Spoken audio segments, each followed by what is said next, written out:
સુરત શહેરનો ઇતિહાસ જે છે, સુરત શહેરનો ઇતિહાસ 150 વર્ષ પૂર્ણ જૂનો છે અને તાજિયા જ્યારથી સુરત શહેર અસ્તિત્વમાં આવ્યું ત્યારથી જ તાજિયા એટલે કે 150 વર્ષથી આ તાજિયાઓ શહેરની અંદર બને છે. ખાસ કરીને આપણે એ બાબતમાં ઇતિહાસમાં જો પાછળ જઈશ તો ઇસ્લામ ધર્મના સ્થાપક હજરત મોહમ્મદ પૈગંબર સાહેબના નવાસા, જેમણે ઇસ્લામ માટે પોતે શહીદ થઈ ગયા, કુરબાની આપી, વગર પાણી એમને જંગ લડવી પડી અને એમની યાદમાં આજે આ મોહરમના તહેવાર નિમિત્તે તાજિયાની સ્થાપના થાય છે અને તાજિયા જુલુસ શહેરની અંદર નીકળે છે. હું એમ માનું છું કે સુરત શહેરની આપણે વાત કરીએ તો સુરત શહેરમાં 2 દિવસ તાજિયા જુલુસ નીકળતી હોય છે. આ વર્ષે પણ શહાદતની રાત્રિ એટલે આવનારો 16 તારીખનો શહાદતની રાત્રિનો દિવસ છે અને 17 તારીખે યૌમે આશુરા એટલે કે તાજિયા ઠંડા થવાનો દિવસ છે. આપણે ત્યાં 2 દિવસ શહેરમાં જુલુસ નીકળે છે. પહેલા દિવસે શહાદતની રાત્રિએ ઝાંપા બજારમાં તમામ સુરત કોટ વિસ્તારના તાજિયાઓ એકત્રિત થશે અને ત્યાં માનનીય પોલીસ કમિશનરના હાથે શ્રીફળ વધેરવામાં આવે છે અને જુલુસ આગળ વધે છે. મોતી સિનેમા થઈ, મુંબઈ વડ થઈ, નવાબ સાહેબ જે સુરતના નવાબ પહેલાં એમના મહેલ પર તાજિયા દીદાર માટે લઈ જવામાં આવે છે. ત્યાંથી પરત સ્થાનક પર આવે છે તાજિયાઓ અને પછી બીજે દિવસે યૌમે આશુરાના દિવસે તાજિયા ઠંડા થવાના દિવસે આખા શહેરના તાજિયા લિંબાયતથી લઈને ઊન બેસ્તાદની લઈને તમામ તાજિયાઓ કોર્ટ સફીલ મારફત કમેલા દરવાજા, સલાવતપુરા પોલીસ સ્ટેશન થઈ, વાસપુરા પુલ થઈ, ટાવરથી રાજમાર્ગથી ભાગળથી લાલગેટ અને હાલ મેટ્રોનું કામ ચાલે છે એટલે આપણે ફાયદા બજારની ગલીમાંથી થઈને ક્રાઉન ડેરી, મુગલીસરા કોર્પોરેશન થઈ અને હોડી બંગલા પર તાજિયા ઠંડા થાય છે. ખાસ કરીને આ માહોલને અનુરૂપ છેલ્લા 10થી 15 વર્ષથી આપણે ત્યાં ભાગળ 4 રસ્તા ઉપર અમે કોમી એકતાનો એક મહાકાર્યક્રમમાં જેમાં તાજિયાઓ ભાગળ 4 રસ્તા ઉપર વહેલા તે પહેલાં 10 આવનારા તાજિયાઓને સુરત શહેરના અગ્રણીઓ, સંતો, મહંતો, હિન્દુ મિલન મંદિરના સંત અમરીશ સ્વામીજી મહારાજ, સીતારામ બાપુ મહારાજ, શહેરના મેયર શ્રી, માનનીય પોલીસ કમિશનર શ્રી, માનનીય સાંસદ શ્રી અને માજી મેયર કદીર પીરજાદા સાહેબના હસ્તે, મહાનુભાવોના હસ્તે આપણે ટ્રોફી જે વહેલા તે પહેલાં તાજિયા આવનારને ટ્રોફી એનાયત કરે છે, જેનાથી વહેલા જુલુસ સ્ટાર્ટ થાય અને વહેલું પૂર્ણ થાય. કોમી એકતાનો એક મેસેજ જાય છે. સ્વામી સંતો જ્યારે તાજિયા જુલુસની અંદર આવતા હોય અને ટ્રોફી આપતા હોય તો આ જુલુસ પૂર્ણ થાય, વહેલું પૂર્ણ થાય, વહેલું સ્ટાર્ટ થાય અને કોમી એકતાના માહોલમાં પૂર્ણ થાય, એ માટેના પ્રયત્ન તાજિયા કમિટીના રહ્યા છે. અસદભાઈ, કહેવાય છે કે સુરતના તાજિયા માત્ર સુરતમાં નહીં પરંતુ સમગ્ર વિશ્વમાં જાણીતા છે. એવું મુખ્ય કારણ શું છે કે સુરતના તાજિયા ભારત વર્ષ સહિત સમગ્ર વિશ્વમાં આજે જાણીતા બન્યા છે? ખાસ કરીને સુરત એક એવું, હું એમ માનું છું કે ગુજરાતનું નહીં પણ હિન્દુસ્તાનમાં સુરત એક એવું શહેર છે કે જેમાં આખું દેશ આવીને અહીંયા વસ્યું છે અને એની સાથે સાથે નવા વિસ્તાર તો નહીં પણ જૂના વિસ્તારોની અંદર તાજિયા વર્ષોથી બનતા આવ્યા છે. એમાં ખાસ કરીને સાહેબ આ સલાબતપુરા વિસ્તારની અંદર જે તાજિયાઓ છે, આપ માનશો કે એ તાજિયા 12 માસ માટે એ જગ્યામાં એમને રાખી છે અને લગભગ એક જગ્યાની કિંમત 5 કરોડ રૂપિયાથી વધારે એ જગ્યા માત્ર અખાડાની કિંમત છે જ્યાં તાજિયા રાખે છે. તાજિયા ઠંડા થયા પછી પણ ત્યાં ખોલીને ત્યાં માત્ર તાજિયા માટે જ રાખે છે અને ત્યાં એમની પાસે 150 વર્ષ જૂનું લાડો જેના પર તાજિયો બેસાડી અને તાજિયાને ઠંડા કરવા માટે લઈ જતા હોય. હિસ્ટ્રિકલ એનો લાડો છે, હિસ્ટ્રિકલ તાજિયાની ઇતિહાસ છે એટલે એ પ્રકારનું. અને સુરત શહેરના લોકો આજે એવું છે કે લોકો એટલી બધી આસ્થાવાળા છે. આપને અહીંયા કોમી એકતા જોવા મળતી હોય હિન્દુસ્તાનની અંદર આજે આવા માહોલમાં પણ તો સુરત શહેર છે. આ તાપીની તાસીર છે, તાપીના પાણીની તાસીર છે, સાજા ખીદરની પાણીની તાસીર છે. કારણ કે આજે પણ શહેર છોડીને ગયેલા ગાંચી સમાજના લોકો, ખત્રી સમાજના લોકો, રાણા સમાજના લોકો મન્નત, બાધા, 4 મગજ, દૂધી, ચાંદીના વરખ, હાથ કે અન્ય બધી વસ્તુઓ આજે પણ તાજિયાઓ માટે એ લોકો બંગલાઓ છોડીને અહીંયા કોટ વિસ્તારમાં આવે છે, મન્નત એ લોકોની પૂરી કરે છે, દૂધ કોલ્ડ ડ્રિંક પીવડાવે છે, મામૂન આપે છે અને એના દર્શન કરીને હાથ જોડીને વંદન કરે છે તાજિયાને. આટલી બધી આસ્થા, કોમી એકતાનો માહોલ બીજે કશે જોવા મળતો નથી. આ હિન્દુસ્તાનના સુરત શહેરમાં છે. આ સુરત શહેરની તાસીર છે. અસદભાઈ, જે હિસાબે પોલીસ પ્રશાસનની કામગીરી અને સુરત મહાનગરપાલિકાની જે કામગીરી છે એ વિશે શું? અતિ સુંદર, ખૂબ સુંદર અને ખૂબ મહેનત. ગયા વખતે વરસાદ હતો, વરસાદમાં રસ્તાઓ ધોવાઈ ગયા હતા, સાફ સફાઈ તાત્કાલિક કરવામાં આવી. જેવો વરસાદ અટક્યો ત્યાં રસ્તાઓ બનાવી દેવામાં આવે તાજિયાના રૂટ માટે. તાજિયાઓના સ્થળ ઉપર સાફ સફાઈ સંપૂર્ણ ખૂબ સહકાર મહાનગરપાલિકા સેન્ટ્રલ ઝોન તરફથી, બીજા ઝોનમાં પણ આ કામગીરી ખૂબ સુંદર રીતે થઈ છે અને આજે પણ વરસાદી માહોલ છે. રસ્તાઓ તૂટ્યા છે પણ તાત્કાલિક રસ્તાઓના કામ થઈ રહ્યા છે. રસ્તોરૂપ ઝાડો દૂર કરવામાં આવી રહ્યા છે મહાનગરપાલિકા તરફથી. પોલીસ પ્રશાસનને તો સલામ કરીએ છીએ કારણ કે જે રીતે પરમિશન માટેની એમણે જે વ્યવસ્થા કરી કોઈ પણ તાજિયા હોલ્ડરને કોઈ પણ તાજિયા પરમિટ ધારકને કોઈ તકલીફ વગર સીધું એસપી સાહેબની સહીની સાથે પરમિટ ઇસ્યુ કરી દેવામાં આવી એ સૌથી મોટી વસ્તુ છે. અને તાજિયા કમિટીના જવાબદાર લોકો ઉપર રોજના ફોન આવતા હતા કંઈ તકલીફ છે. બીજું કે આજે જુલુસ જ્યારે 2 દિવસ નીકળશે અમારી તાજિયા કમિટીની ઓફિસની ઉપર આઈપીએસ અધિકારીઓ, deputy commissioner of police, deputy special SP સાહેબો, પીઆઈ સાહેબો મુલાકાતે લઈને આવીને કોઈ તકલીફ હોય તો એ બાબતે અમને પૂછતા રહ્યા છે. આ વર્ષે એકદમ અલગ હટીને ગત વર્ષે પણ એ પ્રકારનું સ્પેશિયલ બ્રાન્ચ તરફથી જે અમારા હેતલબેન પટેલ સાહેબ છે સ્પેશિયલ બ્રાન્ચના ડીસીપી, એમને પણ રોજ ફોન ઉપર સંપર્ક અને પરમિટ માટે તકલીફ નહીં પડે. બીજા જુલુસની અંદર જે કંઈ સવલતો મળી શકે, જુલુસમાં પણ જે કંઈ મદદરૂપ થઈ શકતા હોય એ બાબતે અમને પૂછવામાં આવી રહ્યું છે. રાજ્ય કમિટી તરફથી સંવેદનશીલ વિસ્તાર અને અતિ સંવેદનશીલ વિસ્તારમાં કેવા પ્રકારની તૈયારી કોમી એકતા માટે કરવામાં આવી છે? પહેલી વસ્તુ તો હું એમ માનું છું કે હું 30 વર્ષથી છેલ્લા 35 વર્ષથી તાજિયા કમિટીમાં એક કાર્યકર તરીકે જોડાયો હતો, આજે પ્રેસિડેન્ટ છું.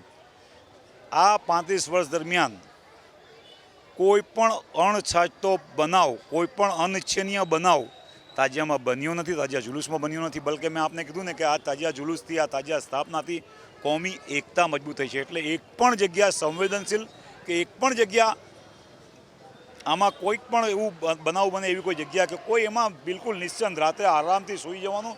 જુલુસમાં લાખો લોકો આવશે અને લાખો લોકોમાં હિન્દુ મુસ્લિમ જોઈન્ટ હશે. એટલે એમાં કોઈ ચિંતાની, કોઈ સંવેદન જેવું શબ્દ જ નથી આવતું. એકતા અને પ્રેમનો માહોલ છે, પ્રેમનો શબ્દ આવે છે, એકતાનો માહોલ આવે છે. લગભગ છેલ્લા 20 વર્ષથી સુરત શહેરની અંદર ચોક બજાર 4 રસ્તા ઉપર મુસ્લિમ સમાજના આગેવાન માનનીય માજી મેયર શ્રી કદીરભાઈ પ્રજાતા સાહેબની આગેવાનીમાં લગભગ વેપાર ઉદ્યોગ જગતના લોકો, રાજકીય લોકો, ધાર્મિક લોકો ત્યાં ઊભા રહીને સંતો મહંતો, જે ગણેશ ઉત્સવ સમિતિની પ્રમુખ સ્વામી અમરીશનજી મહારાજજીની સાથે જ્યારે ગણપતિ આવતી હોય ત્યારે સ્વામીજીનું વેલકમ કરી, સ્વાગત કરી અને એક મેસેજ આખા શહેરને આપે છે, ન્યૂઝ પ્લેસ થાય છે કે ભાઈ મુસ્લિમ સમાજ દ્વારા સ્વાગત કરવામાં આવ્યું. એનાથી મોટો દાખલો બીજો હું એમ નથી માનતો કે સુરતમાં કોઈ હોઈ શકે. ગણેશજીનું પણ આજે 85,000 અને 1 લાખ જેટલી ગણેશજીની સ્થાપનાઓ થવા જઈ રહી હોય ત્યારે આ શહેર, હું એમ માનું છું કે દેશ આખામાં સૌથી વધુ ગણપતિ મહારાષ્ટ્ર, પૂના, બોમ્બે કરતાં પણ અહીંયા વધુ સ્થાપનાઓ થતી હોય એવું સ્પષ્ટ નજરે આવે છે. તેવા સંજોગોની અંદર જે પોલીસ દ્વારા અને ગણેશ ઉત્સવ સમિતિ દ્વારા એમને સલામ છે, એમની ક્રાંતિને સલામ છે. જે રૂટો ડાયરેક્ટ કરવામાં આવ્યા, કોઈ તકલીફ નહીં પડે એના માટે આજે ગણેશ ઉત્સવ સમિતિએ વ્યવસ્થા કરી છે, એને પણ સલામ કરીએ છીએ એમની કામગીરીને. આ નાનપુરા હબીબસા મુલ્લો છે, તેમાં આ પરબ બનાવવામાં આવે છે. તે ઘણા વર્ષોથી 100-150 વર્ષ થઈ ગયા આ પરબને, ત્યારથી આ પરબ બનાવવામાં આવે છે. આ મારા દાદાના પપ્પાના જમાનાથી આ પરબ બને છે.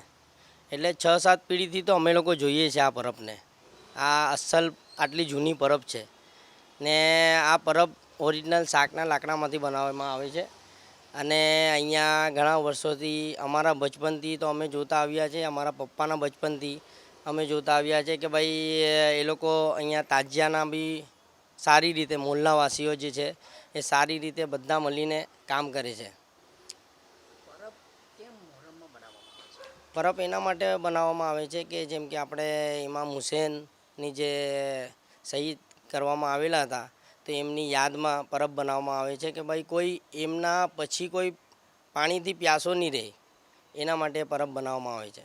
આ પરબ જે અહીંયા હાલ બનાવવામાં આવી છે એમાં શું બનાવવામાં આવ્યું છે? એમાં છે ને અહેમદ કબીર રિફાઈ, જે રિફાઈ સિલસિલાના સૌથી મોટા છે, મોટા ધર્મગુરુ છે, એમના આ આસ્થાનો બનાવવામાં આવ્યો છે. એમાં એનાથી છે ને એક એકતા છે પરબ બનાવવામાં, કે જેમ કે આપણે હિન્દુ મુસ્લિમની એકતા છે. ઘણા લોકો તાજિયામાં બી અમારા હિન્દુ ભાઈઓ બહેનો બધા એ બાંધા મૂકે છે અને એમની મનોકામનાઓ પૂરી થાય છે.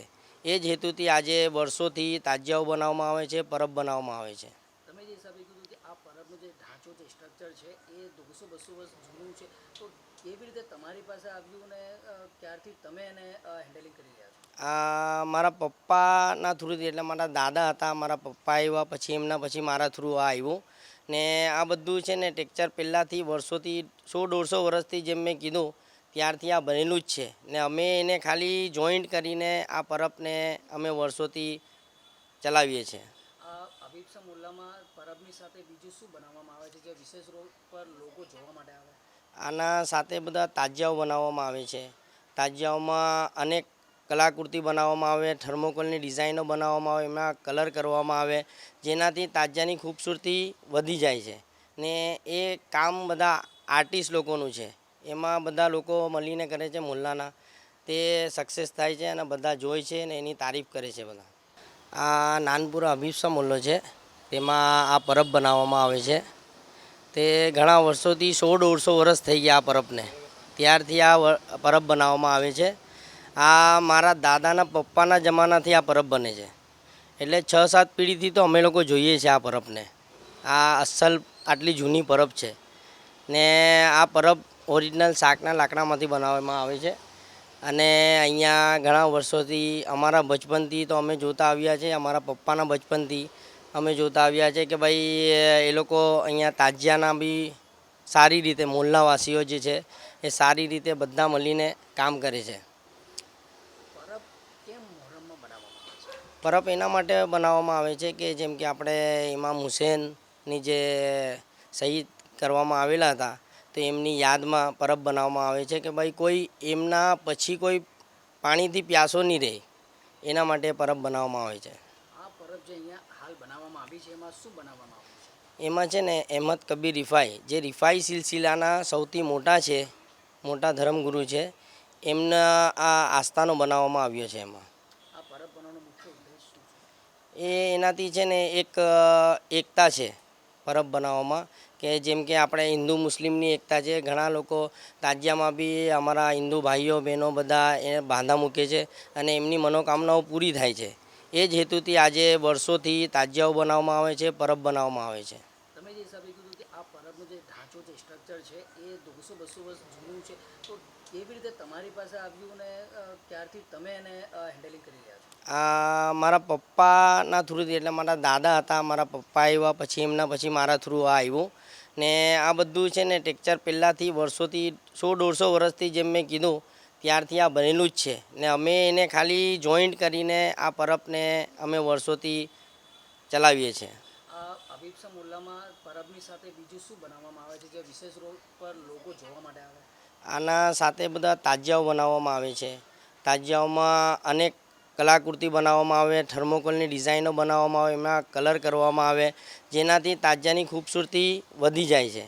ને એ કામ બધા આર્ટિસ્ટ લોકોનું છે, એમાં બધા લોકો મળીને કરે છે મુલ્લાના, તે સક્સેસ થાય છે અને બધા જોઈ છે અને એની તારીફ કરે છે બધા.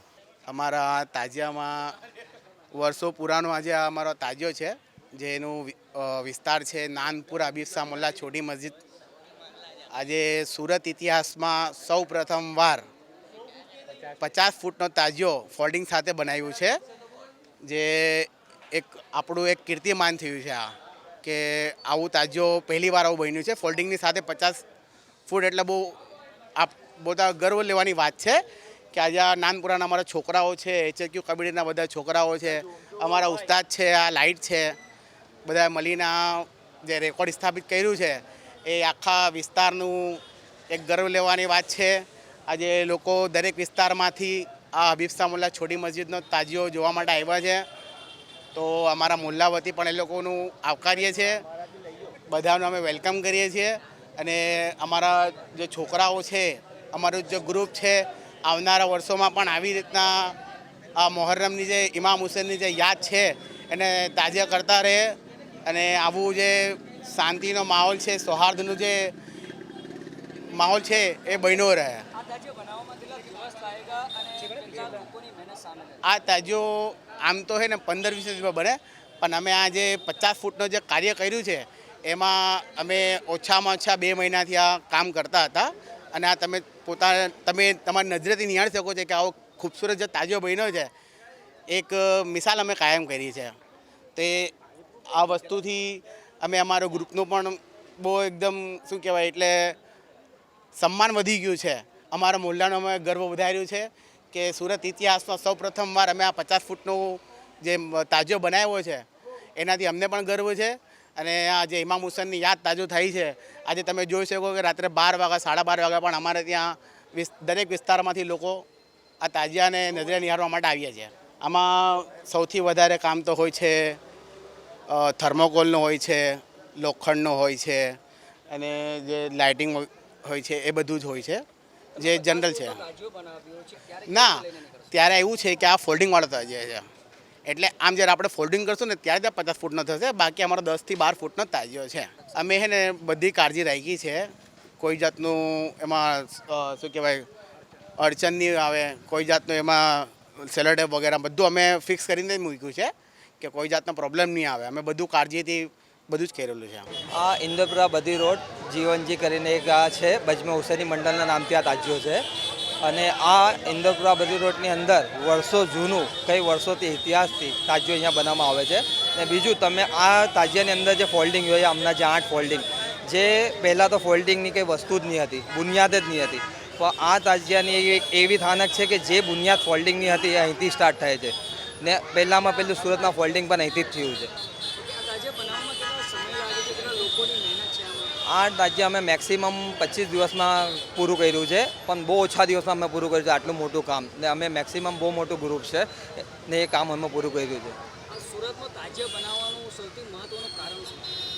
અમે તાજિયા બનાવવાનું સૌથી મહત્ત્વનું કારણ છે કે અમારા શહીદ જે ઇમામ હુસેન થયા હતા કરબલામાં 72 સાહિત્ય જે થયા હતા એમની યાદમાં અમે તાજિયું બનાવીએ છીએ. તાજિયા બનાવવાનું મુખ્ય મેસેજ એવું છે કે અમે જે કરબલામાં જે શહીદ થયા છે એમની યાદમાં કે જે યાદ તાજા થાય એના માટે એ છે અમારું મુખ્ય મેસેજ.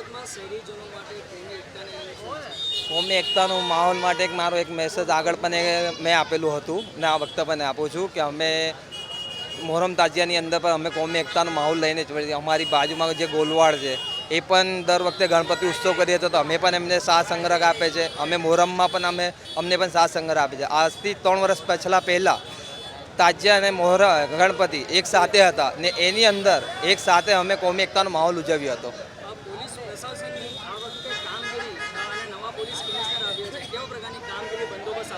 કામગીરી તો અમને પોલીસ પ્રશાસનની ખૂબ લાગી. પોલીસ પ્રશાસન છે, પછી અમારા તાજિયા કમિટી છે, એફઓસી છે, પછી જે અમારા જે કમિટીના સદસ્ય છે, મેમ્બરો છે, એમની ખૂબ અમને સપોર્ટ મળે છે. એના સપોર્ટ પર અમે તાજિયાનું રૂટ ચાલુ જે કરીએ છીએ અમારે 9મે કતલની રાત્રે જાપા બજાર અમારે અહીંથી લઈને જાપા બજાર ડેવડી થઈને અમે મોતી ટોકીસ નવાબીવાડી થઈને પાછા અહીંયા આવે છે.